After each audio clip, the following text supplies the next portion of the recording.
Halo, berjumpa kembali dengan saya, Merkuria Karyantina, SPMP. Saya adalah dosen Fakultas Teknologi dan Industri Pangan Universitas Slamet Riyadi Surakarta.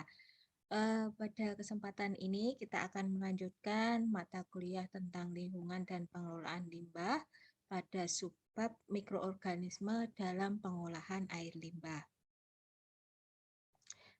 Jadi mikroorganisme dalam pengelolaan air limbah ini fungsinya untuk mengubah koloidal dan bahan organik karbon terlarut menjadi bentuk gas atau dan jaringan sel yang lebih ringan.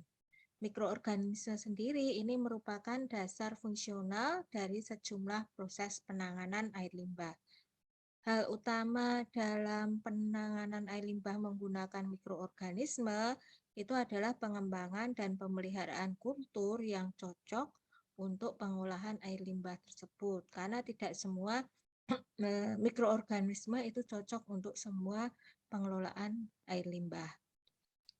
Penanganan secara biologis sendiri terdiri dari campuran mikroorganisme yang mampu memetabolisme limbah organik. Yang sering digunakan adalah dari grup virus, kemudian organisme prokariotik, organisme eukariotik, kemudian juga invertebrata sederhana. Bakteri sendiri menjadi perhatian utama yang sering digunakan dalam air maupun penanganan air limbah. Jadi dalam air maupun penanganan air limbah ini yang sering diperhatikan adalah dari jenis bakteri. Dia bisa mengurai limbah atau bahan-bahan organik menjadi bentuk yang lebih sederhana. Yang pertama kita lihat yang berperan adalah bakteri.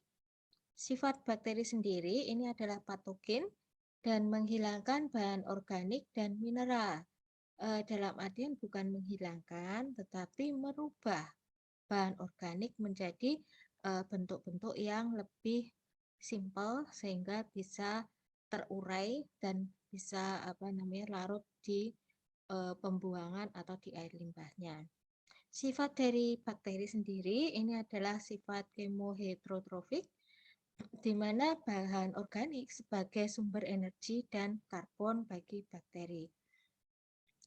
Sifat kemoautotrof ini mereduksi senyawa anorganik tereduksi seperti NH3 untuk energi, untuk bakar energi, dan juga CO2 sebagai sumber karbonnya.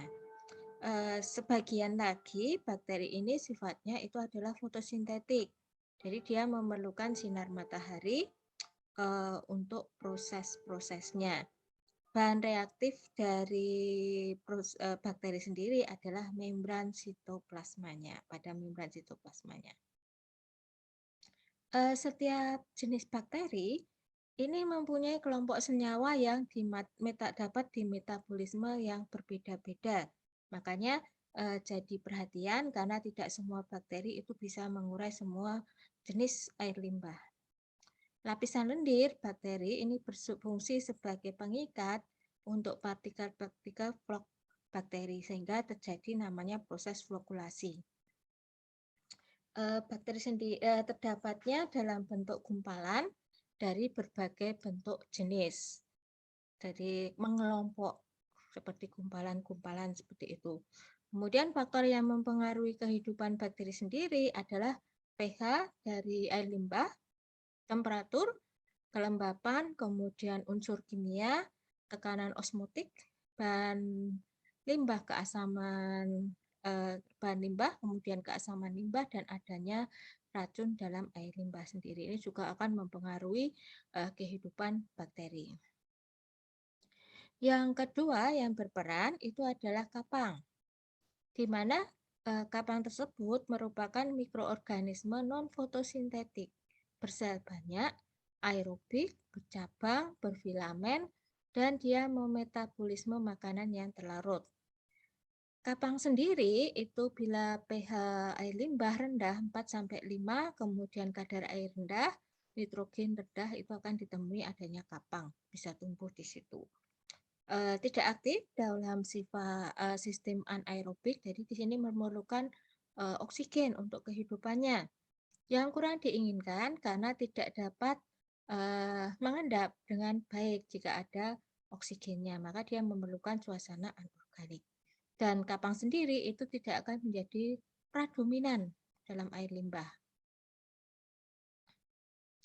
Yang selanjutnya itu yang berperan adalah virus. Ini virus dikatakan antara benda hidup dan benda mati.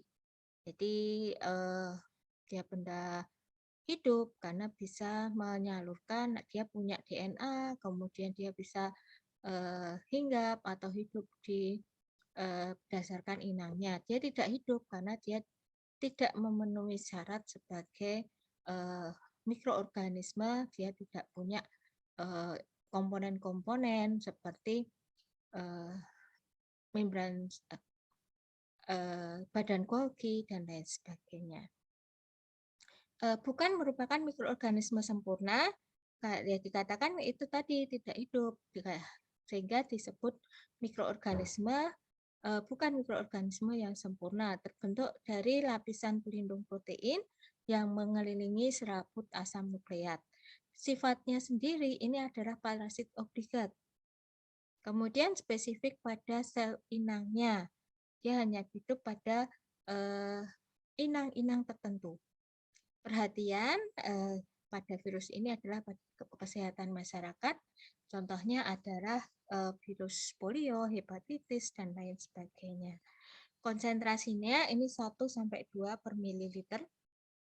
Hilang karena proses sedimentasi dan filtrasi. Karena kalau proses sedimentasi, kemudian di situ tidak sesuai inangnya, dia tidak akan hidup. Kemudian sebagai disinfektan dari virus itu adalah klorin dan ozon. Yang selanjutnya itu adalah yang berperan itu adalah protozoa. Ini merupakan kelompok bakteri mikroorganisme motil, kemudian bersel tunggal, tidak mempunyai dinding sel, predator bagi bakteri sehingga jumlah bakteri ini tidak berlebihan. Jadi ada sistem makan-memakan sehingga salah satu jenis mikroorganisme tidak terjadi kelebihan populasinya. Di sini protozoa ditemukan dalam sistem penanganan aerobik. Kemudian mengurangi bahan organik yang tidak dimetabolisme dan membantu menghasilkan efluen yang lebih jernih.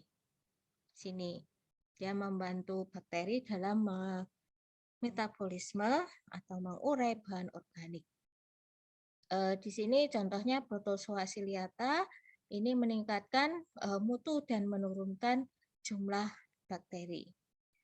Nutrisi dari protozoa ini lebih kompleks. Ditemukannya pada penanganan anaerobik padatan selokan dan dalam sistem penanganan limbah hewan. Kemudian dalam sistem aerobik, ini dia memetabolisme bahan partikulat dan bakteri serta penjernihan efluen akhir. Yang selanjutnya adalah ganggang atau alga. Di sini sifatnya organisme autotrof fotosintetik, jadi dia membutuhkan sinar matahari untuk proses metabolisme. Dikatakan dia hidupnya itu di agak ke permukaan, sehingga dia kena sinar matahari.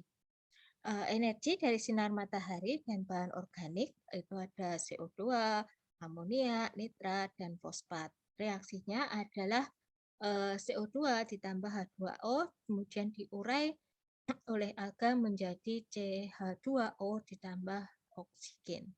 Oksigen dilepas, kemudian digunakan bakteri pada waktu proses metabolisme bahan organik. Jadi ini bekerja sama dengan bakteri untuk mengurai air limbah. Di sini contohnya ganggang biru hijau sifatnya prokaryotik, ada nostoc dan oscillatoria, ini menimbulkan masalah dalam danau. Kemudian ada mikrosistis dan anabaina, ini bisa menghasilkan toksin yang menimbulkan penyakit pada burung dan mamalia. Ekskresi dari ganggang itu bisa menimbulkan rasa dan bau, jadi bau busuk. Kemudian contoh lain ini adalah ganggang hijau. Dia sifatnya sel eukariotik, dinding selnya kaku, contohnya ini kolera dan xenodismos sebagai pradominan dalam kolam oksidasi.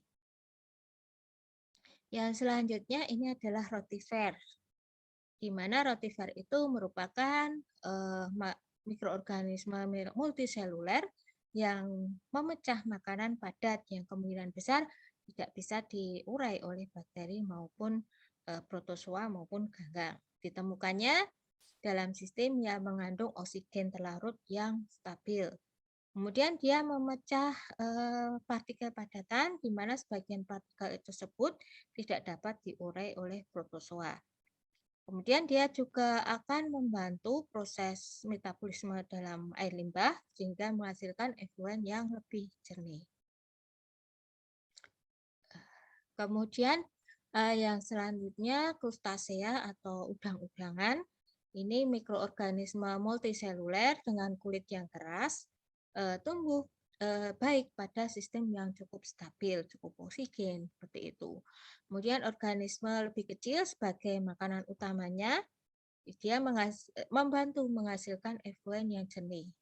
Indikasi dari efluen yang bermutu tinggi dalam sistem ada dalam sistem penanganan aerobik. Jadi kalau ada krustasea, udang-udangan, bukan udang yang sebenarnya ya, tapi udang-udangan berarti di situ oksigennya cukup, bisa ikan bisa hidup, dia bermutu baik. Demikian yang bisa saya sampaikan untuk materi lingkungan dan pengelolaan limbah. Sekian dulu, terima kasih atas perhatiannya dan selamat belajar.